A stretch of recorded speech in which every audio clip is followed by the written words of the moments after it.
ఒకప్పుడు కోటంరెడ్డి శ్రీధర్ రెడ్డి వైఎస్ఆర్ కాంగ్రెస్ పార్టీలో నా సెల్ ఫోన్ హ్యాక్ చేస్తున్నారు అంటూ ముఖ్యమంత్రి కార్యాలయం మీద ఆగ్రహం వ్యక్తం చేశారు. ఎవరో చేయిస్తున్నారు, ఏంది ఇది జగన్ అన్న అంటూ జగనే జయించాడంటూ ఆ తర్వాత తీవ్ర ఆగ్రహం వ్యక్తం చేశారు. ఇప్పుడు అదే పార్టీకి సంబంధించిన మరొక ఎమ్మెల్యే వైకాపా ఎమ్మెల్యే రాచమల్లు తాజా కంప్లైంట్ చేశారు.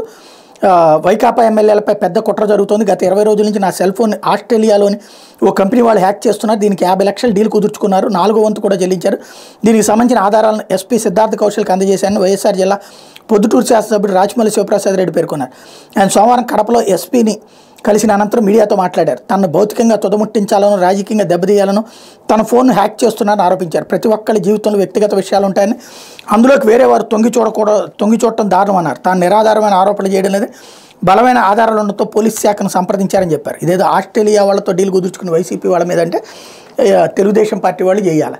జనసేనకు పాపం అంత అట్లాంటి ఆలోచనలు ఇంతవరకు అయితే రాలేదు. మరి అది నిజంగా అయితే తెలుగుదేశం అనే రాయాలి. అసలు ఎవరు ఇది అన్నది పోలీస్ డిపార్ట్మెంట్ తేల్చి సమాధానం చెప్పాల్సిన అవసరం ఉంది.